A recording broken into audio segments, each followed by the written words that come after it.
In a constitutional republic, no branch is above the law, not even the judiciary. When federal judges engage in clear misconduct, bribery, abuse of power, or repeated defiance of higher court precedents that amounts to usurpation, Congress has a powerful tool, impeachment. Article 2, Section 4 of the U.S. Constitution states that federal judges shall be removed from office on impeachment for and conviction of treason, bribery, or other high crimes and misdemeanors.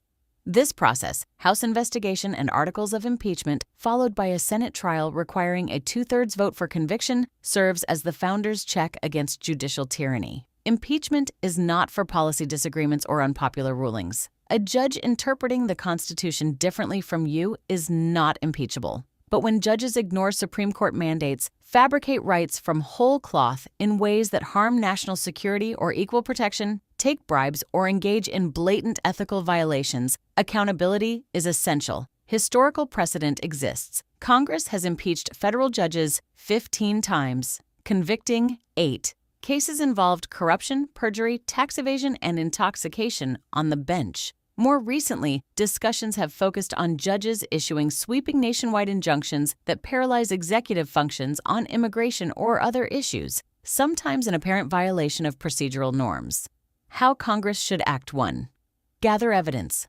The House Judiciary Committee should systematically review complaints, patterns of reversed rulings that demonstrate bad faith, financial disclosures for conflicts, and instances of ignoring binding precedent. Referrals from the DOJ or public whistleblowers help build cases. 2. Define high crimes and misdemeanors broadly but carefully. This phrase covers not just felonies but serious abuses of public trust. Willful, repeated disregard for the Constitution's text and structure, such as inventing new restrictions on core rights or nullifying elections through procedural games, can qualify. Legal scholars debate the exact line, but the framers intended flexibility for gross misconduct. 3. Bipartisan pressure and public scrutiny. Impeachment succeeds with public support. Congress should hold hearings, subpoena records, and explain to voters why specific judges have crossed into lawlessness. Speed matters. Prolonged delays erode trust. 4. Follow through. The Senate must treat impeachment trials seriously, not as partisan theater. Conviction removes the judge. Disqualification from future office can follow. Challenges remain.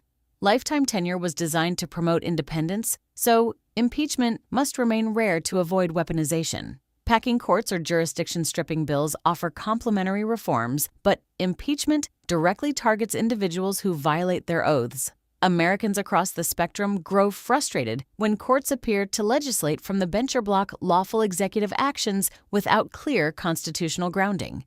Congress owes the people vigorous oversight. Responsible impeachment, targeted at genuine lawbreakers, backed by evidence, restores balance without undermining judicial independence.